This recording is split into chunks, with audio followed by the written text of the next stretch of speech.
Là, je vois, il y a Casas Novas qui a levé quasiment 100 000 € de financement participatif par rapport à son procès. Ouais, j'ai vu. Enfin, moi, je comprends pas. Il est accusé d'abus de confiance, de faux et d'usage de faux, d'exercice illégal de la médecine, d'exercice illégal de la pharmacie, de pratiques commerciales trompeuses, d'abus de biens sociaux, de blanchiment, d'abus de faiblesse. Et il y a des gens quand même qui sont prêts à lui donner, au total, quasiment 100 000 € pour se défendre. Je comprends pas. Bah, je pense que le fait que ce soit des adeptes, quoi, de dire peu importe ce qu'il fait, bah ils y croient, ils continuent de le soutenir. Ouais, mais c'est quand même fou, quoi, d'aller jusque-là, quoi. Moi, je Ouais, ne comprends pas la force de ces Même personnages. si on l'accuse de charlatanisme, pour eux, ça reste Thierry, et puis c'est forcément faux ce qu'on leur raconte. En fait, Thierry Casas Novas, c'est un naturopathe autoproclamé qui a une chaîne YouTube et aussi un site internet. Et il va donner plein de conseils santé, notamment basés sur le jeûne et basés sur le fait de prendre des jus de carottes, des jus de fruits pour se soigner. Pour soigner un tas de maladies. Hein.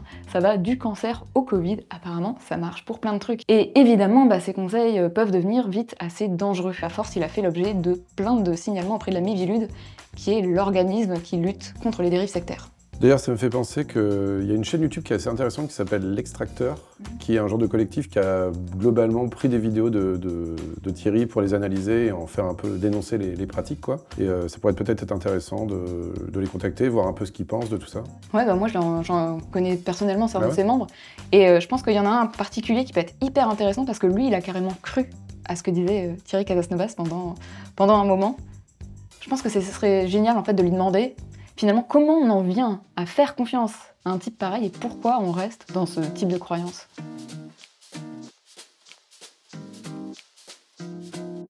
Donc je m'appelle Clément, je suis membre du collectif L'Extracteur. On mène un travail d'information sur les dérives en matière de santé, d'alimentation, principalement sur Internet. Mon histoire avec Thierry Casas Novas est assez particulière. Il y a une dizaine d'années environ, j'ai changé mon alimentation. Je suis devenu végétarien puis végétalien. Et à ce moment-là, je cherchais des informations sur la meilleure manière de me nourrir. Comment assurer mes besoins, comment me nourrir en cohérence avec mes choix en fait. Il y avait très peu d'offres institutionnelles, il y avait très peu d'informations vraiment solides là-dessus. Mon médecin n'était pas en capacité non plus de m'accompagner dans cette transition. Et donc je me suis tourné vers mon moteur de recherche favori, j'ai cherché alimentation végétalienne. Et très rapidement, je suis tombé sur les conseils de Thierry Casas Novas et d'autres, Irène Grosjean, d'autres naturopathes, que je pensais sérieux, que je pensais fiables à ce moment-là, sans savoir en fait que je m'abreuvais évidemment à des sources qui étaient extrêmement polluées, puisque rien de tout ça ne reposait sur des connaissances scientifiques, sur même des recommandations qui étaient valables d'un point de vue nutritionnel. Alors ce qui était très séduisant, c'est l'aspect scientifique qu'il donnait à son contenu. On est face à des personnes qui vont citer des études, qui vont prétendre se baser sur des recherches actuelles, sur des connaissances qui seraient un peu cachées, sur des choses que l'industrie ou l'agroalimentaire nous cacherait. Et d'ailleurs, il y a tout un vocabulaire qui est réutilisé, il y a tout un vernis vraiment qui marchait sur moi pour le coup, parce que ça collait avec ce que j'avais pu entendre au cours de mes études, parce que j'ai une formation scientifique. Et puis les études sont en fait vraiment mal utilisées, mal employées.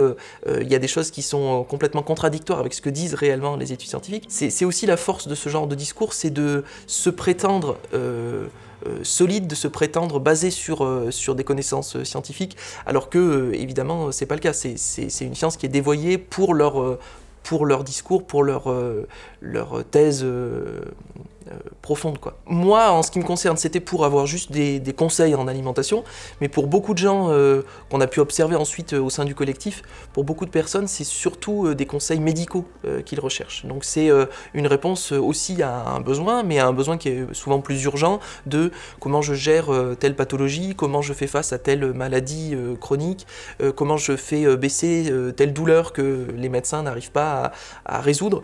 Donc il y a aussi souvent cette quête de réponse de solutions médicales à des problèmes qui sont malheureusement souvent mis de côté aussi par la médecine pendant longtemps, que ce soit l'endométriose, que ce soit certaines douleurs que la science a du mal à régler. Et voilà, il y a souvent une recherche de mieux-être par rapport à une pathologie particulière. On pourrait penser que l'adhésion au discours charlatanesque vient avant tout de la bêtise. Mais avec le cas de Clément, on voit que ce n'est pas si simple. Il avait besoin d'informations, il a voulu se renseigner auprès d'autorités légitimes et elles n'ont pas su l'aider. C'est pour ça qu'il s'est ensuite tourné vers des sources alternatives. Ça n'a rien de stupide. Le problème, c'est qu'il a accordé sa confiance un peu trop facilement. Mais ça ne nous dit pas pourquoi ces vidéos inspirent confiance. Et est-ce qu'il n'y aurait pas quelque chose de spécifique au web là-dedans? C'est ce que j'ai demandé à Maudie, qui parle souvent de sociologie et de numérique sur sa chaîne Twitch, et aussi dans l'émission Jour de Play. Salut Maudie, et merci d'avoir accepté de venir un peu nous proposer tes analyses dans cet épisode. Bonjour, merci, avec plaisir, avec plaisir. Alors, moi je me demandais, selon toi, est-ce qu'il y a quelque chose de spécifique au web dans le fait que certaines personnes vont accorder leur confiance à des gourous sur Internet ? Moi, je trouve que l'un des aspects qui est spécifique au web, c'est le fait que c'est compliqué de faire le tri parmi les contenus proposés, de savoir à qui est-ce qu'on peut se fier ou non. Peu importe le sujet abordé, les créateurs ou créatrices, ils ont tendance à utiliser des codes qui sont développés et spécifiques aux différentes plateformes pour que leur contenu il soit visible et que leur production soit dans une bonne place dans l'algorithme. Et ça peut poser un problème quand on cherche à s'informer, puisque la frontière entre le contenu scientifique, journalistique ou à l'inverse, qui est plus éditorialiste, à la base de contenu de « je donne mon avis, je vous propose mon témoignage », cette frontière-là va être de plus en plus brouillée. Sur YouTube, par exemple, on va se retrouver facilement à enchaîner entre l'interview d'une chercheuse et celui d'un expert qui est autoproclamé. Et on ne sait pas vraiment expert en quoi la plupart du temps. Et ça va être le cas, par exemple, sur des chaînes d'interviews qui vont mélanger les genres et qui vont jouer avec cette limite. Ce qui va conduire à faire passer des opinions personnelles comme des éléments factuels et vérifiés. Là, on parle des vidéastes en général, mais les gourous plus spécifiquement, comment ça interagit ? Les gourous, pour que ça puisse fonctionner, il faut pas qu'ils soient perçus comme tels par leurs spectateurs et spectatrices, il faut que les gens adhèrent à leur discours, donc ils ne doivent pas inspirer du tout de méfiance. Et justement, ils vont utiliser les plateformes web et leurs codes pour créer un sentiment de familiarité. Par exemple, ça va être de se filmer chez soi, en extérieur, avec une qualité d'image qui marque en fait une forme d'amateurisme. Et ça peut attirer la sympathie des publics. J'aurais pu enregistrer cette vidéo dans les cabinets toilettes d'une station-service d'autoroute. Et par exemple, dans le cas de Casas Novas, par exemple. Quand on regarde une vidéo de Casas Novas, on est totalement dans cette forme vidéo qui inspire à la proximité. Le propos, il va être incarné, contrairement à ceux d'une marque ou d'une entreprise. Là, ça va être associé à lui, à sa voix, à son visage, et parfois aussi directement à son vécu, à son témoignage. Il va s'adresser aussi directement aux abonnés, il va les interpeller. Et quand on commence à regarder régulièrement le créateur, il y a une relation parasociale qui va se créer. On va s'attacher à lui petit à petit, on va l'appeler par son prénom. Et même si on n'a jamais rencontré cette personne, elle va entrer dans notre vie quotidienne, dans notre intimité, et on baisse notre garde. Le chat qui s'incruste. Le médium utilisé peut donc aussi jouer un rôle dans l'adhésion aux propos, notamment lorsque ces personnes reprennent des codes qui nous sont familiers. Et c'est sans parler des algorithmes de recommandation qui mettent parfois en avant ce genre de contenu. Maudie m'explique qu'il y a également d'autres dimensions sociologiques qui interviennent. Et si l'on croyait ces youtubeurs avant tout parce qu'ils sont charismatiques. Il y a certaines personnes qui attirent les regards, qui fédèrent, qui suscitent une forte adhésion à leur idée et qui finissent par exercer un véritable pouvoir sur ceux qui les suivent. Ça correspond à ce que le sociologue Max Weber va appeler la domination charismatique. La domination, ici, c'est le fait d'exercer un pouvoir sur les autres, par exemple en devenant le meneur du groupe. Cette domination, elle peut venir de la tradition, la coutume, comme c'est le cas pour la royauté, et dans d'autres cas, elle vient d'un ensemble de règles et de lois impersonnelles. Par exemple, un juge, peu importe qui est le juge, on obéit à ce qu'il décide parce qu'il remplit une fonction reconnue, celle de juge. Si un autre juge devait le remplacer, ça serait pareil, on lui obéirait, car c'est sa fonction qui lui donne du pouvoir. Dans le jargon sociologique, on appelle ça une domination légale rationnelle. Et à l'inverse, dans la domination charismatique, l'autorité, elle provient de la reconnaissance dans des qualités personnelles. L'individu, il est vu comme quelqu'un d'extraordinaire. Il posséderait quelque chose de plus qui le placerait au-dessus du commun des mortels. Et en vertu de cela, on lui fait confiance. Du coup, ces différentes formes de domination qu'on a en sociologie chez Max Weber, comment toi tu fais le lien avec ce qui se passe sur YouTube ?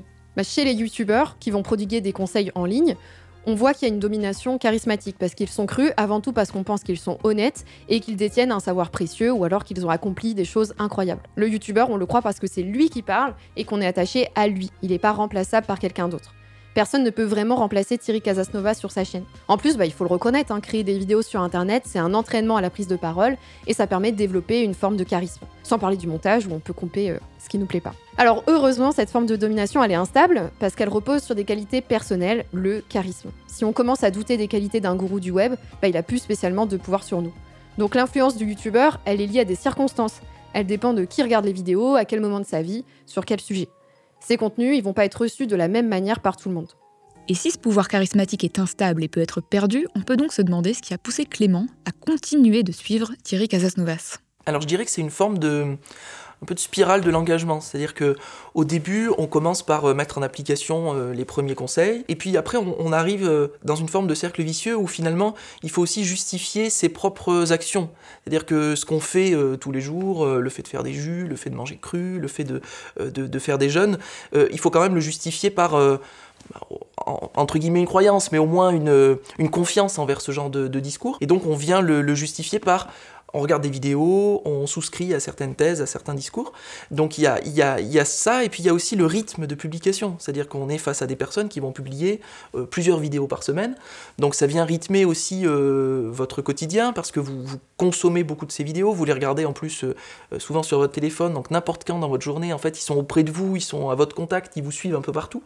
Donc vous avez l'impression qu'ils deviennent un membre de votre famille à part entière, vous leur faites réellement confiance là-dessus. Et puis ils font aussi des lives, des collaborations avec d'autres influenceurs pour lesquels vous n'auriez pas au départ eu grande confiance, parce que ils ont des idées qui sont pas entendables par vous au départ, souvent des choses qui vous paraissent un peu farfelues, mais finalement comme une personne en qui vous faites confiance leur tend le micro, il y a une forme de transfert de confiance, vous vous dites bah si quand même il fait une collaboration avec lui, c'est que ça doit être du sérieux, et puis petit à petit vous élargissez ce que vous considérez comme écoutable ou entendable comme idée, et puis à force d'y être confronté, des choses qui vous paraissaient complètement dingues finissent par paraître finalement banales. Un élément qui peut pousser à l'engagement, c'est la culture de la participation qui est assez propre au web. Je suis tombée sur une étude qui montre qu'on trouve en ligne de nouveaux cultes de la personnalité. Ils proviennent en grande partie de l'interdépendance entre les adeptes, c'est-à-dire les spectateurs, et les figures starifiées et glorifiées, ça va être les youtubeurs. Ce qui confère une autorité à cette personnalité en ligne, ça va être les éloges et le soutien de la commu. Tout ça, souvent, c'est mis en scène, c'est martelé par le youtubeur, et ça permet d'asseoir un certain pouvoir qui fonctionne par l'influence. Le nombre d'abonnés va alors rentrer en ligne de compte. Plus quelqu'un est connu, plus on a tendance à se dire qu'il doit être une personne importante, et plus on est enclin à écouter ce qu'il nous raconte. Évidemment, ce constat, il se limite pas aux charlatans, c'est aussi valable pour nos vidéastes préférés. Pour moi, l'aspect communautaire a pas une grande influence dans mon engagement, parce que je cloisonnais vraiment ces croyances, ces pratiques du reste de ma vie, de mon activité en ligne, etc. Je gardais ça plutôt pour moi et plutôt secret pour le coup. Mais au sein du collectif L'Extracteur, on observe que pour beaucoup de personnes, le poids de la communauté joue un grand rôle. En fait, on a des personnes qui vont rejoindre des groupes Facebook privés, des boucles Telegram, Instagram, etc.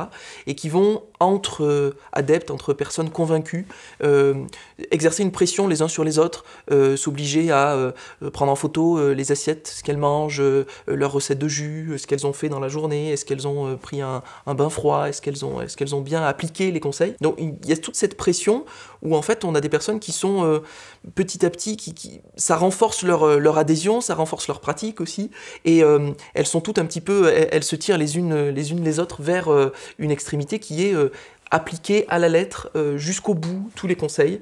Donc oui, il y a ce poids communautaire qui existe, clairement. Après tout ça, on comprend un peu mieux comment certaines en viennent à faire confiance à des gourous et à s'engager dans ces milieux-là. Pourtant, il y a bien des gens qui finissent par changer d'avis et s'éloigner. Alors qu'est-ce qui a déclenché cette remise en question chez Clément ? Je dirais que ce qui m'a le plus aidé, c'est de rencontrer des personnes qui sont passées par les mêmes croyances que moi et qui en étaient déjà sorties. C'est-à-dire que dans le milieu végétalien, il y a beaucoup de personnes qui sont passées par les conseils de Thierry Casasnovas, Irène Grosjean et d'autres gourous et qui en sont sortis. Et en fait, être en contact avec elles, pouvoir voir que j'étais pas le seul à avoir cru à ces choses-là et pouvoir aussi rediriger l'énergie que j'avais, la volonté de m'engager, de faire des choses, de faire avancer certaines causes dans d'autres domaines, associatifs ou autres. Le fait de pouvoir rediriger cette énergie et cette volonté d'agir, ça c'est quelque chose qui m'a beaucoup aidé parce que j'avais besoin de me sentir utile aussi. La bonne nouvelle, c'est que la légitimité des gourous, elle est jamais définitivement acquise. Elle va pas de soi, puisqu'en fait c'est le résultat d'un processus. En gros, d'une construction permanente pour assurer sa propre survie. Il faut entretenir la croyance, donc utiliser des mécanismes de réaffirmation, d'actualisation qui vont marquer sa légitimité le plus longtemps possible. Pour réussir à faire cela, les charlatans, ils vont notamment utiliser les témoignages des adeptes de longue date pour montrer comment est-ce qu'ils ont changé leur vie de manière quasi miraculeuse, ou tout du moins que seuls eux ont pu trouver la solution pour aider ces adeptes. Ici aussi, les plateformes en ligne, de par leur dispositif technique, elles laissent des outils à disposition des gourous pour empêcher la propagation de contre-discours qui viendraient remettre en cause leur légitimité. Sur sa chaîne, le gourou, il a toujours le dernier mot.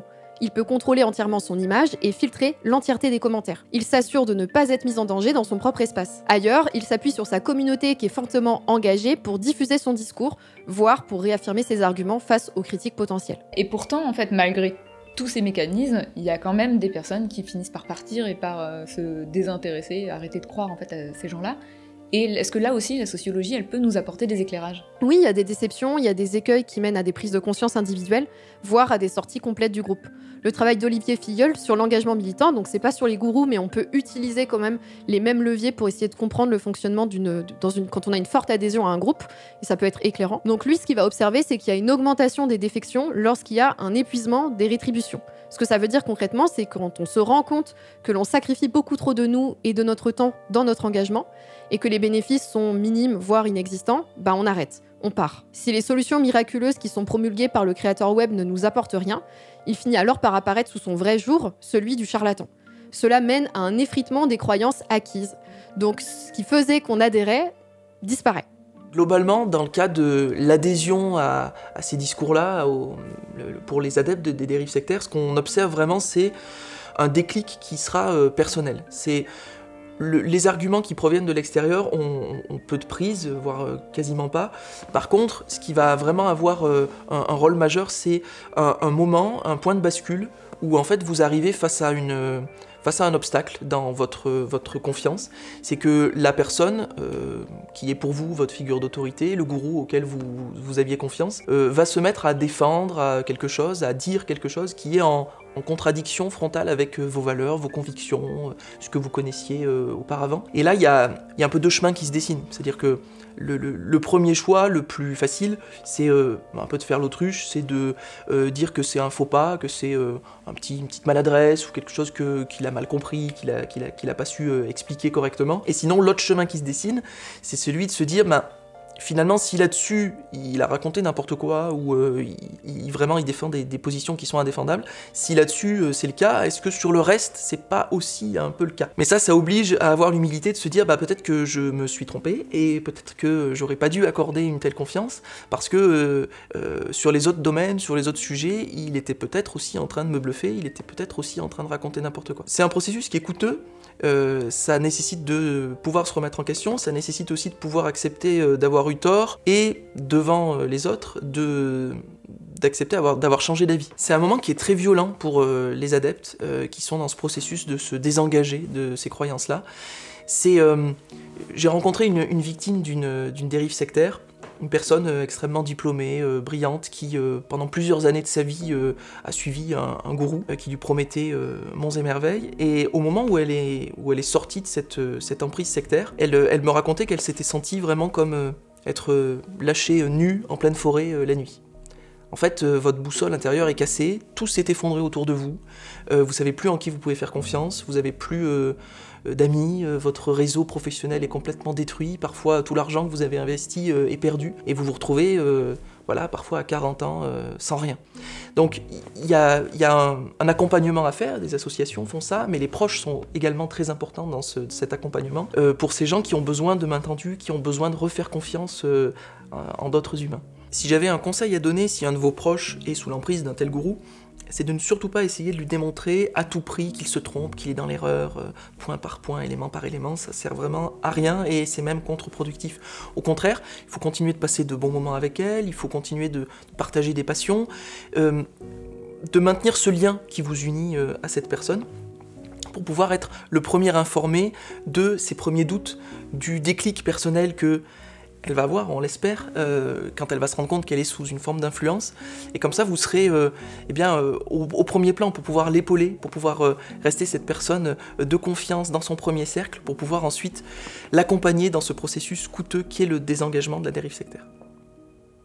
Mais tu vois, après tout ça, ce que je me dis, c'est que des types comme Thierry Casasnovas, finalement, il y en a toujours eu. Mais là, ce qui est un peu spécifique, c'est le fait qu'on soit sur le web, et c'est juste que ils vivent avec l'air du temps, ils se sont adaptés, il y a d'autres manières de communiquer, et il y a aussi tout le rôle des plateformes, on l'a pas trop évoqué, mais de dire sur YouTube, finalement ils pourraient essayer de réguler un peu ce genre de contenu, puis le rôle de la communauté évidemment qui va valider ce que vient de dire le gourou, et en fait c'est vraiment une question finalement de dynamique, tu vois. N'importe quel vidéaste serait pas un gourou potentiel. C'est une vraie question, mais après, je pense que c'est au vidéaste aussi d'apprendre un peu à mesurer ça, ce qui n'est pas évident, au début en tout cas. Et après, pour le public aussi, de faire attention en fait, à pas forcément accorder sa confiance instantanément à quelqu'un qui parle sur Internet dans une vidéo un peu mal filmée, avec un son un peu pourri. Ça ne veut pas dire que instantanément cette personne va te donner la vérité, quoi.